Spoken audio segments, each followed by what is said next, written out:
ప్రభునందు ప్రియమైన దేవుని బిడ్డలారా, ఎలా ఉన్నారు? మీ అందరికీ ప్రభు నామములో శుభము సమాధానం కలుగును గాక. రండి, ఈ యొక్క పరిశుద్ధ దినము మనందరం కలిసి ప్రభువును ఆరాధన చేసుకుందాం. ప్రార్థన చేసుకుందామా? ప్రార్థన. మమ్మల్ని వెకిలిగా ప్రేమించిన పరలోకమందున మా తండ్రి, మంచి దేవానికి స్తోత్రములు. యేసుక్రీస్తు వారి యొక్క ప్రశస్తమైన నామమున మీదకి వస్తున్నాం. ఇదిగో దైవమా, గతించిన వారమంతా మీరు మమ్మల్ని కాపాడారు. ఈ యొక్క మండల కాలంలో, లెంట్ కాలంలో ఫాస్టింగ్ ప్రేయర్స్లో మమ్మల్ని ప్రవేశపెట్టాం. మీకు స్తోత్రములు. ఇందులో మొదటి ఆదివారము మిమ్మల్ని గణపరచడానికి వచ్చిన ప్రతి ఒక్క బిడ్డ మీరు దీవించండి. ఈ ఆరాధన మీకు మహిమకరంగా, మాకు దీవెనకరంగా మలుచుకోమని, మీ నామాన్ని హెచ్చిస్తూ మనం తగ్గించుకుంటూ డివైన్ లైఫ్ బిలీవర్ చర్చ్ పరిచయాలన్నింటి మీద దీవించమని, మీ కొరకు మమ్మల్ని నిలబెట్టుకొని వాడుకోమని సమస్య మీకు చెల్లిస్తూ, ఎవరైతే అక్కర్లో ఉన్నారో వారి అక్కర్లు తీర్చండి యేసయ్య. ఎవరి ఇబ్బందులు ఉన్నారో వారి ఇబ్బందుల మీద సహాయం చేసి ఆదుకోమని ప్రార్థన చేస్తున్నాం యేసయ్య. యేసయ్య, మీ శక్తి కలిగిన నామముకు మహిమ కలిగినట్లు మీకు ఆత్మకార్యం జరిపించమని, పరిశుద్ధాత్మ సహాయం వలన ఈ యొక్క ఆరాధన మీకు తోడ్పాటు దయచేసి మహిమ పొందుకోమని, తండ్రి నీ దృష్టికి అంగీకారంగా ఈ యొక్క ఆరాధన సహాయం తెచ్చమని యేసుక్రీస్తు వారి యొక్క శుభమైన ప్రార్థించి కూడికను ప్రారంభిస్తున్నామా తండ్రి. ఆమేన్, ఆమేన్. మంచిది, మనకందరికీ వచ్చిన ఒక పాట పాడుకుంటూ ప్రభువుని కనపరుద్దాం. ఆ తదుపరి వాక్యాన్ని ధ్యానం చేసుకుందాం. ఓ ప్రార్థన సుప్రార్థన నీ ప్రభావంబు మరతునా, నా ప్రభువన్ ముఖాముఖిన్ నే ప్రాణుతింతు నీ ప్రభున్, నా ప్రాణమౌ సుప్రార్థన నీ ప్రేరణంబు చేగదా, నీ ప్రేమధార రోలుదు నో ప్రార్థన సుప్రార్థన. పిచాచి నన్ను యుక్తితో వశంబు చేయ చూచుచు, నిశాంతమైన దీప్తియే నా శంకలల్ల మానుపున్, నీ శక్తి నేను మరతునా, నా శైలమైన ప్రార్థన, నా శోకమెల్ల తీర్చెడు విశేషమైన ప్రార్థన, నీ దివ్యమైన రెక్కలే నా దుఃఖభారమెల్లను, నా దేవుడేసు చెంతకు మోదంబు గొంచు పోవును, సదాశుభంబులొందను విదంబు చూపనీవేగా,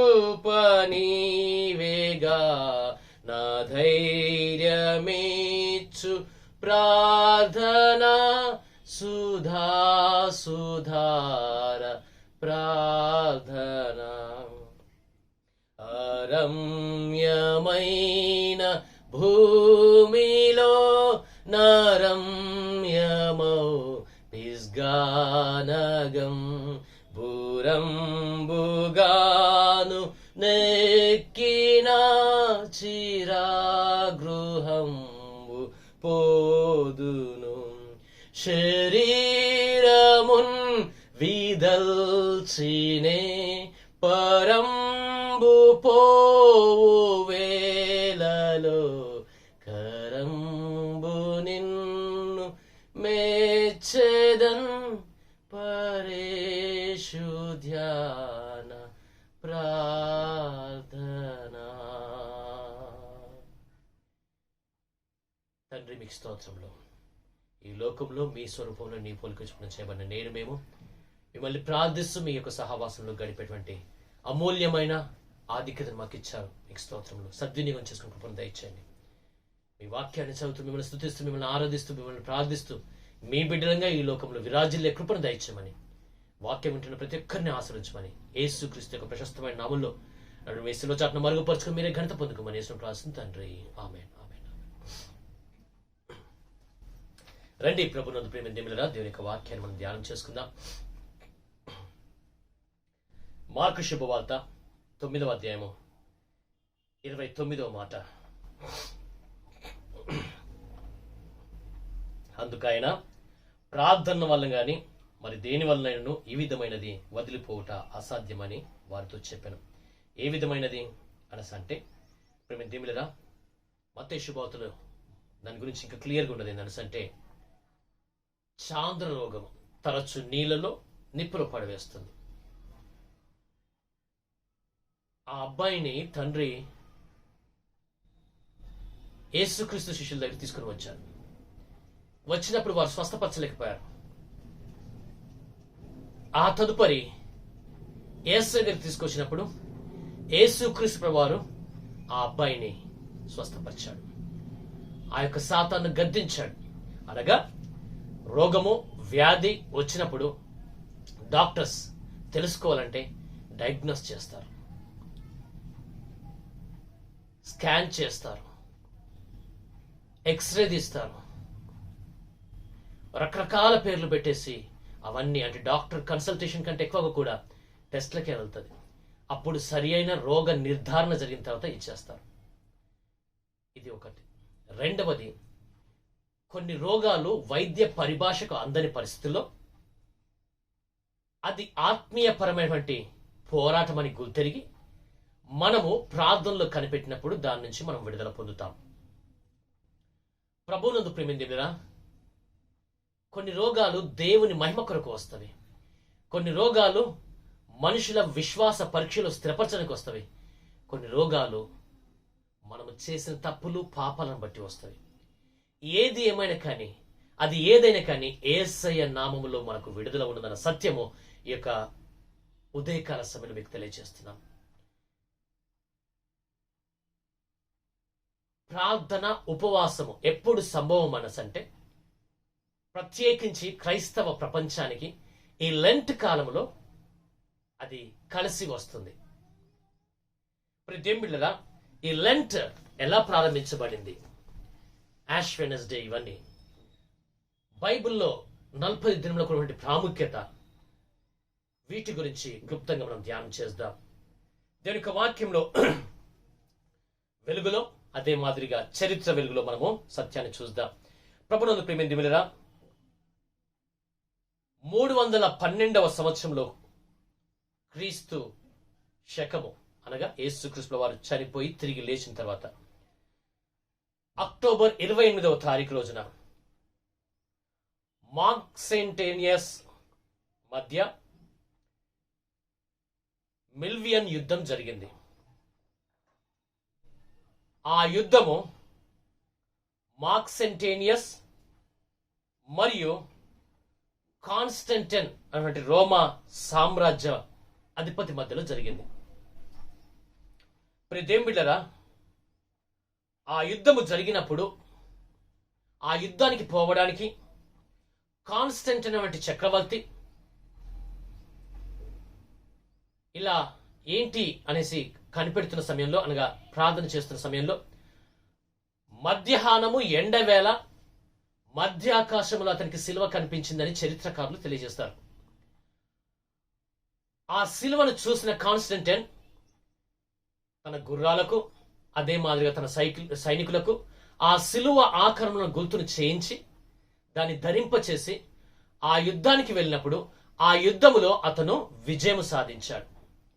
ఆ విజయం సాధించినటువంటి తర్వాత అతను ప్రభువు వైపు మరల్చబడి కాన్స్టంటైన్ సామ్రాజ్యం నుంచి క్రైస్తవ్యాన్ని ప్రోత్సహించి క్రీస్తుని గూర్చి ఎవరైనా నమ్మొచ్చు, యథేచ్ఛగా సువార్త చేయొచ్చు అనేటువంటి మరి రూల్స్ తీసుకొచ్చినట్టుగా మనం చూస్తున్నాం.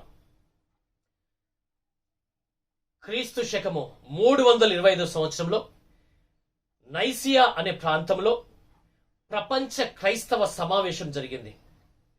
ఆ సమావేశంలో ఆత్మీయ ఎదుగుదలకు, వ్యక్తిగతంగా ఆత్మీయంగా పరిశీలించుకోవడానికి 40 దినములు భస్మ బుధవారం నుంచి ప్రారంభించినటువంటి ఒక చట్టాన్ని తీసుకుని వచ్చారు.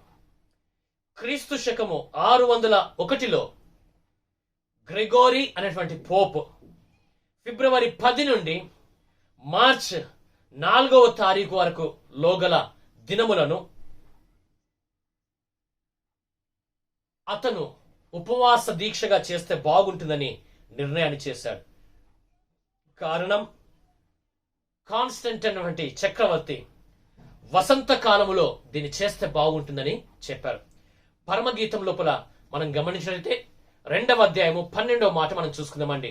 పరమగీతములు 2వ అధ్యాయము 12వ మాట నేను మీ కొరకు చదువుతాను. ఇక్కడ చెప్పబడుచున్న మాట పరమగీతంలో 2వ అధ్యాయము 12వ మాట. దేశమంతట పువ్వులు పూసినవి, పిట్టలు కోలాహలము చేయు కాలం వచ్చెను, పావుర స్వరము మన దేశంలో వినబడుచున్నది. ప్రేమ దేవులరా, ఈ సీజన్, ఈ వసంత కాలము యుద్ధాలు పూర్వకాలము జరగడానికి అనుకూలమైన కాలం.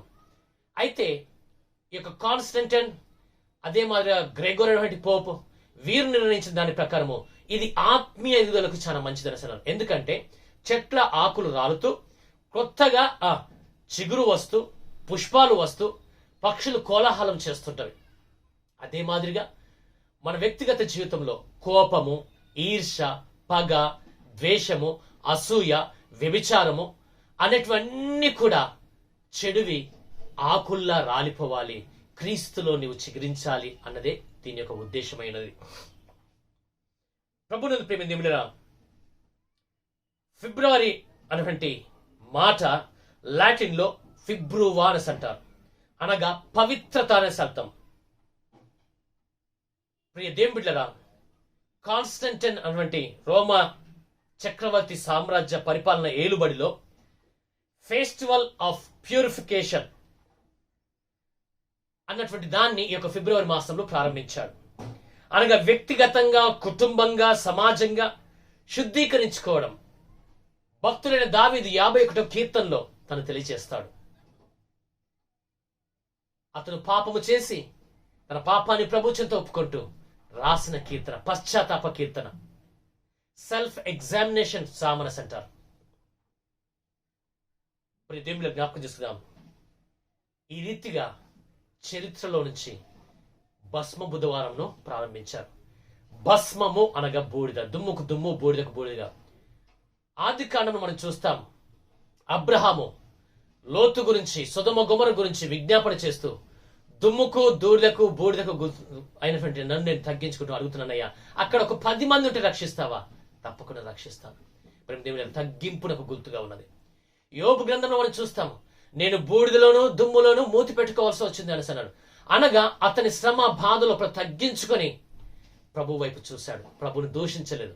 కష్టాలు బాధలు వచ్చాయా ప్రియ దేవుని బిడ్డ? దయచేసి వెనుదిరుగకు, గుణుగకు, సనుగకు, మనుషుల దిక్కు చూడకు, ప్రభు వైపు చూద్దాం. యోబు వలె, అబ్రహాము వలె విజ్ఞాపన చేద్దాం. అంత మాత్రమే కాకుండా నినివే పట్టణం గురించి మనకు అందరికి తెలుసు. యోనా గ్రంథంలో నినివేలో యోనా వెళ్లి సువాత చేయ బాబు అనేసినప్పుడు అతను తర్షీషుకు పోయే మార్గంకు వెళ్ళినట్టుగా మనం చూస్తున్నాము. తర్వాత ఆ యొక్క సముద్రంలో తుఫాను రావడము, అతను ఆ సముద్రంలో పడవేయబడడం, తిమింగలం అతను మింగడం, అక్కడి నుంచి నినివే పట్టణానికి అతను రావడం, అక్కడ 40 దినాలకు నినివే పట్టణం నాశనం అయితే అని ప్రకటిస్తున్నప్పుడు అక్కడ రాజు మొదలుకొని పశువుల వరకు, చంటి పిల్లల వరకు, పాలు తాగే పిల్లలు అందరూ కూడా ఉపవాసముని గోనె పట్ట కట్టుకొని బూడిలో కూర్చుని మనం చూస్తున్నాం. మరి దేవుని బిడ్డ, అనగా భస్మము అనగా బూడిద మనిషి యొక్క ఒరిజినాలిటీని చూపిస్తుంది. అనగా నీవింతే, యు ఆర్ డస్ట్. నీవు మన్నే గనుక తిరిగి మన్న అయిపోదు. మన్న అయినది వెనుకటి వల్ల మన్నవును, ఆత్మ దాన్ని దయచేసిన దేవుని దగ్గరికి వెళ్తుంది. కాబట్టి ఈ మంటిలో ఉన్న నీవు నేను భయముతో భక్తితో మన ఆత్మీయ జీవితాన్ని కట్టుకోవడానికి ఈ యొక్క లెంట్ అనేది ఏర్పాటు చేసినటువంటి సత్యాన్ని గుర్తు చేసుకుందాం. రండి, ఇప్పుడు 40 అనేటువంటి సంఖ్య గురించి మనం చూద్దాం.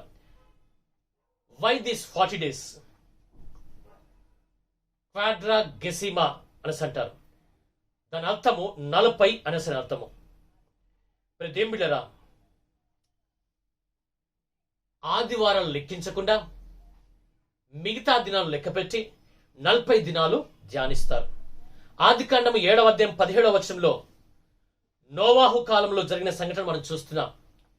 40 దినములు 40 రాత్రులు వర్షాలు వచ్చినట్టు మనం చూస్తున్నాం. సమయం కొద్దిగా కాబట్టి నేను కొంచెం ముందుగా వెళ్తున్నాను. సంఖ్యాకాండం 14వ అధ్యాయం 33వ వచనం మనం చూస్తున్నాం. 40 సంవత్సరంలో మన పితరులైన ఇశ్రాయేళ్లు అరణ్య ప్రయాణం చేస్తున్నట్టుగా మనం చూస్తున్నాం. నిర్గమకాండము 24వ అధ్యాయం 18వ వచనము, ద్వితీయోపదేశకాండము 9వ అధ్యాయం 9వ వచనంలో 40 రోజులు మోషే సీనాయి పర్వతం మీద దేవుని సన్నిధిలో కనిపెట్టినట్టుగా మనం చూస్తున్నాం. నిర్గమకాండము 16వ అధ్యాయం 35వ వచనంలో మన్నాతో ఇశ్రాయేళ్లు 40 సంవత్సరములు పోషించబడ్డారు. ఆమేన్, హల్లెలూయా, దేవునికి స్తోత్రములు. పోషణ గురించి మనం చూస్తున్నాం. ద్వితీయోపదేశకాండం 25వ అధ్యాయము 3వ వచనంలో ఒకవేళ ఎవరైనా తప్పిదము చేసినప్పుడు, పాపము చేసినప్పుడు అక్కడ శిక్ష విధిస్తారు. ఏంటి అంటే 40 కొరడా దెబ్బలు ఆ నిందితుడు తినవలసింది. బాధితుడు కాదు, నిందితుడు. ఆ తదుపరి సంఖ్యాకాండం 13వ అధ్యాయము 25వ వచనం చూస్తాము. వేగుల వారు కనాను దేశములో, అనగా యెహోషువ, కాలేబు, ఈ రీతిగా 12 గోత్రం నుంచి వెళ్ళిన వారు 40 దినములు ఆ దేశాన్ని వేగు చూసినట్టుగా మనం చూస్తాం. న్యాయాధిపతుల గ్రంథము 8వ అధ్యాయము 28వ వచనము, 3వ అధ్యాయము 11వ వచనంలో గిద్యోను, ఓత్ని అయినటువంటి న్యాయాధిపతులు 40 సంవత్సరములు ఇశ్రాయేలును ఏలినట్టుగా మనం చూస్తున్నాం. మొదటి సమూయేలు గ్రంథము 17వ అధ్యాయము 16వ వచనంలో గొల్లియాతు ఇశ్రాయేలును ఛాలెంజ్ చేస్తూ 40 దినములు ప్రతిరోజు ఉదయం వచ్చి ఇశ్రాయేలును తిట్టి కించపరిచి వెళ్తున్నట్టుగా మనం చూస్తున్నాము. ప్రియ దేవుళ్ళరా, మొదటి సమూయేలు గ్రంథంలో ఈ సంఘటన చూడగా, మొదటి రాజుల గ్రంథంలో 6వ అధ్యాయం 17వ వచనంలో సొలొమోను దేవాలయ మందిర నిర్మాణంలో 40 చాలా ప్రాముఖ్యతను సంతరించుకున్నది. మొదటి రాజు గ్రంథము 19వ అధ్యాయం 8వ వచనంలో ఏలియా నిరుత్సాహంతో పారిపోతూ ఆ బద్రీ వృక్షం కింద ఉన్నప్పుడు దేవుని దూత దిగి వచ్చి ఒక్క భోజనము, ఓన్లీ 1 మీల్ పెట్టి 40 దినములు బహుదీర్ఘమైన సుదీర్ఘమైన ప్రయాణాన్ని నడిపించింది. ఒక్క మీల్తో he led 40 days. ప్రేమ దేవునికి స్తోత్రములు. యోనా గ్రంథంలో 3వ అధ్యాయము 4వ వచనం మనం చూస్తాము. యోనా చెప్పిన సువార్త ఇంకా 40 దినములకు నినివే నాశనం అయిపోతుంది. 2వ కొరింథీయులకు రాసిన పత్రిక 11వ అధ్యాయం 24వ వచనంలో అపోస్తలుడైన పౌలు గారు 5 పర్యాయములు 5 టైమ్స్ ఒకటి తక్కువ 40 దెబ్బలు, కొరడా దెబ్బలు తిన్నట్టుగా మనం చూస్తున్నాం. మార్కు శుభవార్త 1వ అధ్యాయం 13వ వచనంలో, మత్తయి శుభవార్త 4వ అధ్యాయం 2వ వచనంలో, లూకా శుభవార్త 4వ అధ్యాయం 1వ వచనంలో యేసు క్రీస్తు ప్రభుల వారు 40 దినములు అరణ్యములో ఉపవాసముంటూ సాతాను చేత శోధింపబడి సాతాను జయించనటువంటి సత్యాన్ని మనం చూస్తున్నాం. అపోస్తల కార్యములు 1వ అధ్యాయము 3వ వచనంలో క్రీస్తు యేసు మనందరి పాపముల నిమిత్తమై చనిపోయి తిరిగి లేచిన తర్వాత 40 దినముల వరకు అందరికీ కనిపించినట్టుగా మనం చూస్తున్నాం. ప్రియ బిడ్డలారా, ఇందులో అనేకమైన సత్యాలు, కానీ క్లుప్తంగా ఒక 7 విషయాలు చెప్పాలని నేను ఇష్టపడుతున్నాను. మొట్టమొదటిగా మనం గమనించినట్లయితే నోవాహు కాలములో ఆ జలప్రలయం వచ్చినప్పుడు అంత నాశనం చేసి నోవాహు ద్వారా తిరిగి నూతనమైన జీవన విధానాన్ని ఆ యొక్క ప్రజలను ప్రారంభించినట్టుగా మనం చూస్తున్నాం. యోహాను శుభవార్త 3వ అధ్యాయం 5వ వచనంలో ఒకడు నీటి మూలంగాను ఆత్మ మూలంగాను తిరిగి జన్మిస్తేనే అని చెప్పబడుతుంది. అనగా హృదయం లోపల మార్పు చెంది, ఎహెజ్కేలు గ్రంథము 36వ అధ్యాయం 25-26 వచనంలో చెప్పిన రీతిగా మీ విగ్రహముల ద్వారా కలిగిన అపవిత్రత యావత్తు నేను తొలగించేదను, మీ మీద శుద్ధ జలము చల్లదును, మీకు నూతన హృదయం ఇస్తాను, రాతి హృదయం కొట్టివేస్తాను చెప్పాడు. కాబట్టి మొట్టమొదటిగా ఈ లెంట్లో 40 దినములు మనం అడగాల్సింది, ప్రభువా నీకు ఇష్టమైన నూతన హృదయాన్ని నాకు ఇవ్వండి. A new heart. ఇంగ్లీష్లో ఒక చక్కటి పాట ఉంటుంది, create in me a clean heart O God and renew a right spirit within me. శుద్ధ హృదయం దయచేయండి దేవా. దావీదు భక్తుడు ఎప్పుడైతే తన తప్పిదను ఒప్పుకొని విడిచిపెట్టాడో, నూతన హృదయాన్ని పొందుకున్నాడు, ఆ తరువాత ఎప్పుడు పాపము చేయలేదు. దావీదుని చూపిస్తూ దేవుడు చెప్తున్న మాట, ఇతను నా యొక్క హృదయానుసారుడు. మనుషులం, తప్పులు జరుగుతాయి, ఒప్పుకుందాం, విడిచిపెడదాం. ఈ లెంట్ డేస్ లో పశ్చాత్తాపడదాం, ప్రభువుని పట్టుకుందాం, ఆయన పాదాలను పట్టుకొని విజ్ఞాపన చేస్తాం. నూతన హృదయం దేవుడు దయచేయను గాక. రెండవదిగా నూతన ధర్మశాస్త్రం. మోషే సీనాయి కొండ మీద 40 దినములు 40 రాత్రులు అతను దేవునితో గడిపి కిందికి వస్తున్నప్పుడు దేవుని వేలుతో రాయబడిన ఆ రాతి పలకలను తీసుకుని వస్తున్నాడు. ఇశ్రాయేలు లేగదూడను చేసుకొని దాన్ని పూజిస్తున్న సమయంలో వెండితో అక్కడ కోపం వచ్చి మోషే ఆ రాతి పలకను కింద పగలగొట్టేశాడు. గమనించండి, ఎలాంటి కష్టం లేకుండా ఉచితంగా దేవుడు రక్షణ ఇచ్చాడు. ఆ రక్షణను కోల్పోతే ఇబ్బంది. ఆ తదుపరి తిరిగి మళ్ళా మోషేను దేవుడు పిలిచి ఏం చెప్పాడు? నీవు చెక్కుకో అని చెప్పాడు. ఇప్పుడు మోషే చెక్కుకోవాల్సిన పరిస్థితి ఏర్పడింది, కష్టపడాల్సిన పరిస్థితి ఏర్పడింది. సుమా, ఒక్కసారి దేవుని బిడ్డ, నీవు దేవుడు ఉచితంగా ఇచ్చిన రక్షణను నీవు నిర్లక్ష్యం చేసినట్లయితే దానికి మూల్యం చాలా చెల్లించాల్సిన పరిస్థితి ఏర్పడుతుంది. దయచేసి జ్ఞాపకం చేసుకుందాం. మోషే ద్వారా 10 ఆజ్ఞలు ధర్మశాస్త్రం రాగా యేసు క్రీస్తు ద్వారా మత్తయి శుభవార్త 22వ అధ్యాయం 37 మరియు 39 వచనాలు మనం చూస్తున్నాం. అయ్యా, ప్రధానమైన ఆజ్ఞ ఏంటిదని అడిగినప్పుడు, నీ పూర్ణ హృదయంతో, నీ పూర్ణ బలముతో, నీ పూర్ణాత్మతో నీ దేవుడైన యెహోవాను ప్రేమించవలను. అదే మాదిరిగా నీ పూర్ణ హృదయంతో, నీ పూర్ణాత్మతో, నీ పూర్ణ బలముతో నిన్ను వల్ల నీ పొరుగువాన్ని ప్రేమించవలను. నూతనమైన ధర్మశాస్త్రం వచ్చేస్తుంది. ఇక నువ్వు ఎడ్లు, మేకలు, గొర్రెలు, బలులు చేయాల్సిన పని లేదు. దేవునికి స్తోత్రం. నూతన హృదయం, నూతన ధర్మశాస్త్రం. మూడవదిగా నూతనమైన ఆశ. ఎక్కడ మనం చూస్తాం ఇది?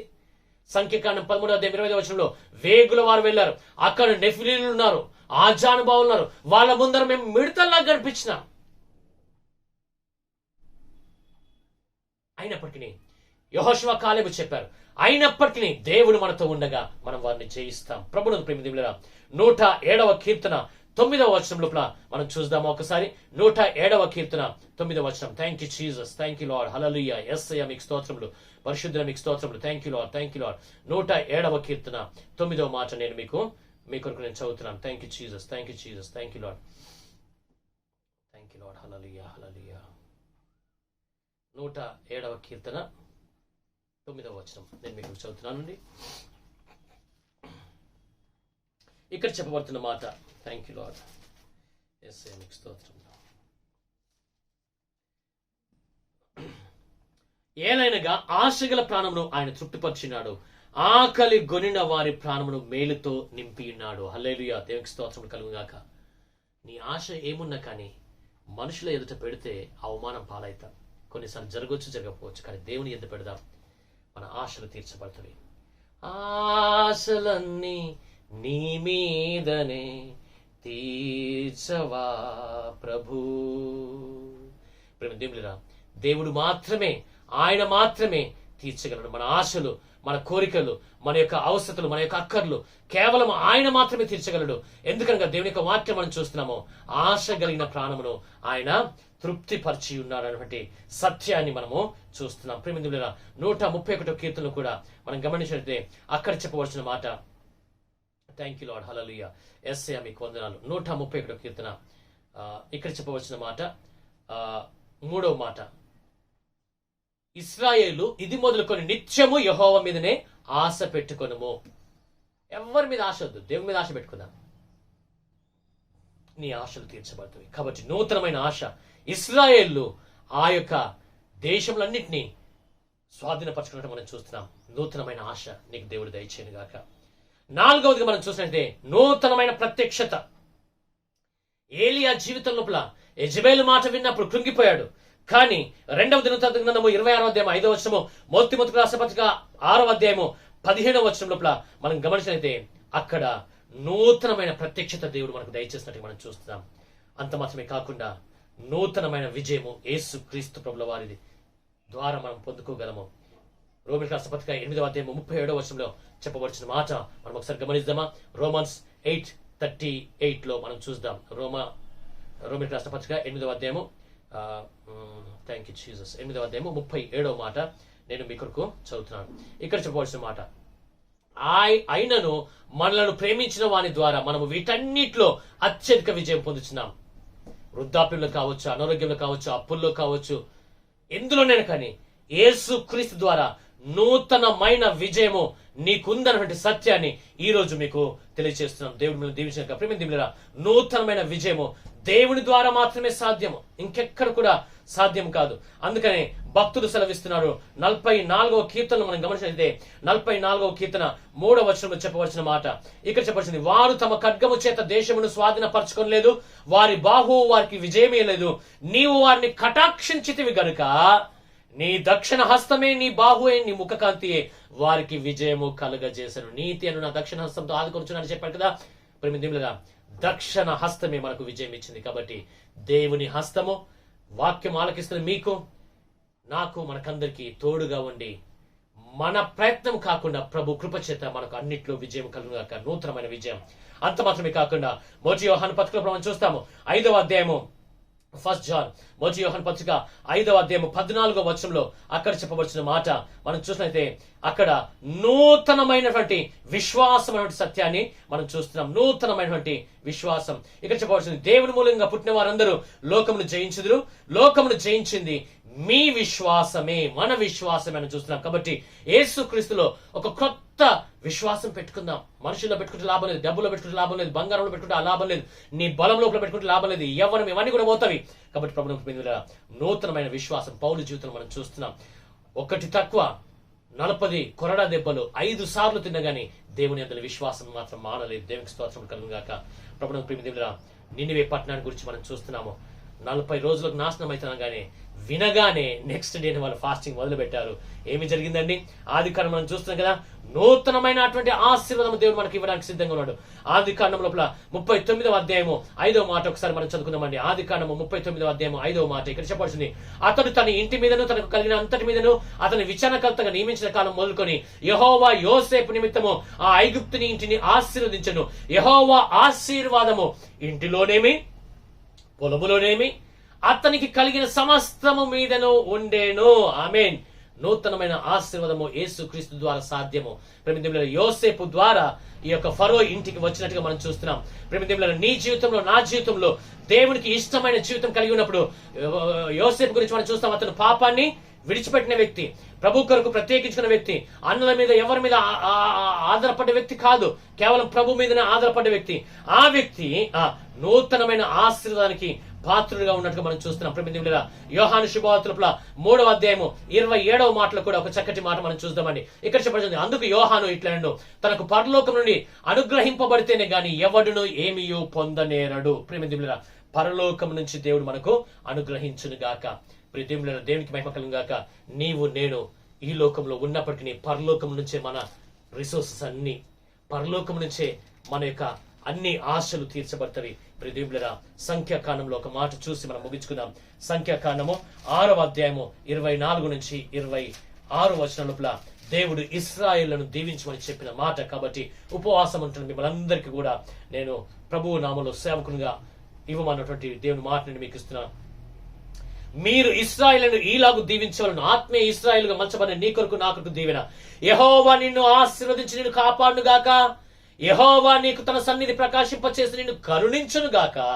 యెహోవా నీ మీద తన సన్నిధి కాంతి ఉదయింపచేసి నీకు సమాధానం కలుగజేయుగాక. అట్లు వారు ఇశ్రాయేలు మీద నా నామమును ఉచ్చరించటం వలన నేను వారిని ఆశీర్వదించెదను. దేవుడు మిమ్మల్ని ఆశీర్వదించాలి. గమనించండి, ఆ రోజు కాన్స్టంటైన్కి విజయం ఇచ్చిన దేవుడు, మోషేకు ధర్మశాస్త్రం ఇచ్చిన దేవుడు, యేసు క్రీస్తు ప్రభువు ద్వారా మనకు నూతన జీవము, నూతన హృదయము, నూతన ధర్మశాస్త్రము, నూతన ఆశ, నూతన ప్రత్యక్షత, నూతన విజయం, నూతనమైన విశ్వాసం, నూతనమైన ఆశీర్వాదము త్రియేక దేవుడు సదా దయచేయను గాక. ఈ లెంట్ కాలం మీకందరికీ శ్రేష్టమైన కాలంగా త్రియేక దేవుడు మలచును గాక. చెట్లు ఏ రీతిగా తన పైన ఆకులు వాడిపోయినవి, పండిపోయినవి అన్ని రాలిపోతున్నావో అదే మాదిరిగా నీ నుండి, నా నుండి చెడంతా వెళ్ళిపోవాలి. అది ఏ రీతిగా చెట్టు నూతనంగా చిగుర్చి పుష్పించి ఫలిస్తుందో ప్రభు కొరకు ఆత్మఫలం, వెలుగు ఫలం, సమాధాన ఫలం, జిఫ్ఫ ఫలం ఇవన్నీ మనము ఫలించడం గాక. ప్రార్థన చేసుకుందాం రండి. పరిశుద్ధుడా పరలోక మా తండ్రి, మంచి దేవానికి స్తోత్రంలో మీరు ఇచ్చిన వాక్కు కొరకై మీకు వందనాలు చెల్లిస్తున్నాం యేసయ్య. మేము ఆచరిస్తున్న ఈ యొక్క ఆచారము ఈ పద్ధతి మనుషులు కల్పించింది అని అనుకోవడం వీల్లేదు నా తండ్రి. మనుషులను ఏర్పాటు చేసుకొని మీరు బయలుపరిచిన మీ యొక్క ప్రత్యక్షతగా మేము భావించి ఇందులో మేము మా తప్పిదాలు ఒప్పుకొని విడిచిపెట్టి మీలో నూతనంగా బలం పొందినట్లు మీ కృపను మీ యొక్క సహాయాన్ని మాకు దయచేసి మహిమ పొందుకోమని ఈ నూతన వారపు దీవెనలు ఈ లెంట్ కాలంలో మొట్టమొదటి ఆదివారపు ఆస్తులు మాకు దయచేసి మీ యొక్క ప్రత్యక్షత, మీ యొక్క నూతన హృదయము, నూతన విశ్వాసము, నూతన విజయము, నూతనమైన ఆశలను నూతనమైన ప్రత్యక్షతను నూతనమైన నడిపింపు మాకు దయచేసి మహిమ పొందుకోమని నజరేయుడిని ప్రేరక్షణ యేసును ప్రార్థిస్తున్న తండ్రి, ఆమేన్. తండ్రి, కుమార, పరిశుద్ధాత్మ త్రియక దేవుడు మిమ్మల్ని సమృద్ధిగా దీవించి ఆయన మహిమాతమై ఈ లెంట్లో మిమ్మల్ని ఆత్మీయంగా బలపరిచి శారీరకంగా స్థిరపరిచి మీ ప్రతి ఆశ తీర్చి ఆయన మహిమాతమై మిమ్మల్ని వర్ధిల్ల చేయును గాక. ఆమేన్, ఆమేన్.